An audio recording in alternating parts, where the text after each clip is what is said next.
OMC కేసులో 5గురికి శిక్ష ఖరారు. Kripanand, Sabitha ఇంద్రారెడ్డికి clean chit. A1 గాలి శ్రీనివాస్ రెడ్డి ఓఎంసీ ఎండి 7 ఏళ్లు జైలు. గాలి జనార్దన్ రెడ్డి బంధువు. ఓబులాపురం మైనింగ్ కేసులో సిబిఐ కోర్టు తీర్పు. ఓబులాపురం మైనింగ్ మాజీ మంత్రి సబితా ఇంద్రారెడ్డికి సిబిఐ కోర్టు ఊరట. A1 నుండి A7 వరకు శిక్ష ఖరారు చేసిన CBI court A8 Krupanandam OMC కేసులో A1 BV Srinivas Reddy, A2 గాలి జనార్దన్ రెడ్డికి 7 ఏళ్లు జైలు శిక్ష ఖరారు. A3 విడి రాజగోపాల్ 7 ఏళ్లు శిక్ష. A4 Obulapuram mining company private limited కి 2 లక్షలు జరిమానా.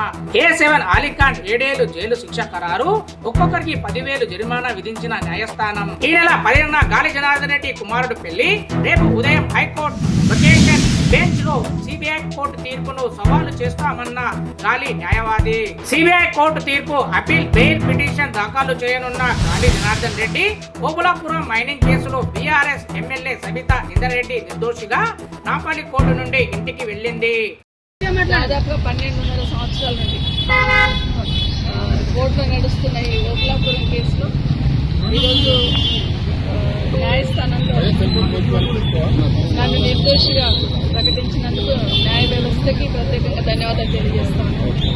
కానీ 12 సంవత్సరాల నుండి 12.5 సంవత్సరాల కింద ఈ కోర్టు మెట్టెక్కినప్పుడు కన్నీళ్లతో మెట్టెక్కాను. ఏ తప్పు చేయకపోయినా కేసులో వచ్చేసిన ఒక రకమైన బాధ ఆ రోజు ఈ కోర్టు మెట్టెక్కినప్పుడు. ఈరోజు న్యాయ వ్యవస్థ మీద సంపూర్ణమైన విశ్వాసంతో ఆ రోజు అదే చెప్పాను, ఈరోజు అదే చెప్తున్నాను. తప్పకుండా న్యాయ వ్యవస్థ ద్వారా న్యాయం జరుగుతుందని నమ్మాను. న్యాయం జరిగింది. కానీ 12.5 సంవత్సరాలు నేను పడ్డ అవమానాలు, 12.5 సంవత్సరాలు ఏ ఎన్నికలు వచ్చినా ప్రతిపక్షాలు ఉన్న వాళ్ళు అవినీతి పరురాలని, కేసులో ఉందని, జైలు పోతారని రకరకాల ప్రచారాలు చేసి మాట్లాడుతున్న సందర్భంలో ఎంతో బాధపడ్డాను. అట్లా ప్రచారం చేస్తున్నా నా నియోజకవర్గ ప్రజలు కానీ, నా జిల్లా ప్రజలు కానీ నా మీద సంపూర్ణంగా విశ్వాసాన్ని ఉంచారు.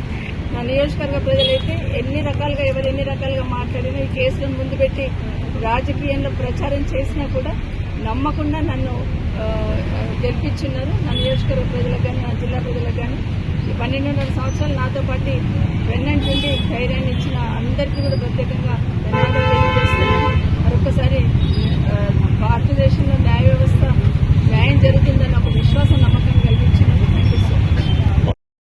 ఏ ఆధారాలు అయితే సిబిఐ చూపించాలనుకుందో ఆ ఆధారాలే వాళ్ళ అగెనిస్టే ఉన్నాయి. కానీ కోర్టు ఏంటంటే వన్ సైడ్ ఏంటంటే చెప్పాను కాబట్టి పొలిటికల్ మోటివేటెడ్ ఉంది. అదే కాకుండా ఇది ఆల్రెడీ హైప్ క్రియేట్ చేసి ఆల్ ఓవర్ ఇండియాలో కేసు హైప్ క్రియేట్ చేయడం వల్ల అది వన్ సైడ్. ఇది జనరల్ గా లోయర్ జ్యుడిషియల్ జడ్జెస్ కొంచెం భయం ఉంటుంది, fear of the job. So even ఈ కేసులో ఎలాంటి ఎవిడెన్స్ అయితే more simple is only moral conviction. నిందితులకు ఫుల్ ఛాన్స్ ఉంది. Will get acquittal in this case and will go after going through the judgement. Copy ఇంకా ఇవ్వలేదు.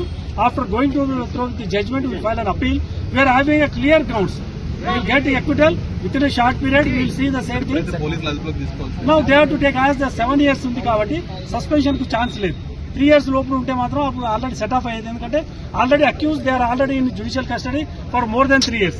So as the conviction was 7 years, there is no chance of గాలి జనార్దన్ రెడ్డి ఒక ప్రజాప్రతినిధి కదా.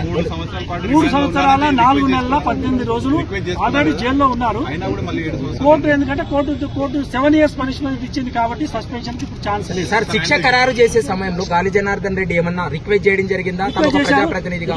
ప్రజాప్రతినిధే కాకుండా తను ఇంతకుముందు ఫైనాన్స్ నడిపించాను. అలాగే 4,000 మంది ఎంప్లాయీస్ కూడా నేను వాళ్ళకు జీవనాధారం కల్పించాను. అదే కాకుండా ఇంతవరకు నేను ఎలాంటిది అన్యాయం కానీ ఏది కానీ చేయలేదు.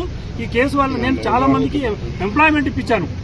నా హెల్త్ కూడా బాగాలేదు కాబట్టి ఇప్పుడు మేము ఎలాంటి చేయలేదు కాబట్టి మాకు దర్శించండి. అలాగే 3 సంవత్సరాల 4 నెలలు జైల్లో ఉన్నాం కాబట్టి శిక్షలో తగ్గించమని అన్నారు. కానీ కోర్టు వారు 7 years పనిష్మెంట్ ఇచ్చారు కాబట్టి ఈ రోజు జైలుకి వెళ్తారు. కానీ జడ్జిమెంట్ కాపీ తీసుకున్న తర్వాత రేపు హైకోర్టులో మేము అప్పీల్ ఫైల్ చేస్తాం. Will get bail. 420, 420, 120B permission ఇచ్చారు. దాంతో పాటు 409 స్పెషల్లీ 409 A1 అండ్ A2 అంటే శ్రీనివాస్ రెడ్డి గారు కానీ గాలి జనార్దన్ రెడ్డి గారు they are not the government public servants. So 406 totally not applicable. Even though it is not applicable because of the reasons I have stated, they were convicted under 409. 409 private వ్యక్తులకు conviction చేయడం అనేది total గా against the law. First 420, 120B అంటే any offence కు conspiracy, criminal conspiracy to do some offence. So 420 they says they have illegally mined and they have sold the mine to the mine ore to the public. So the 420, 120B is the first charge. Same time 409 they are not government servants. If the 409 applicable only to the public servants. Whereas the court has also convicted the accused A1 and A2 who are not a public servant for under 409. So this thus shows అది చెప్తుంది ఏంటంటే court one side ఎలా judgement ఇచ్చారు ఆధారాలు చూపించకుండా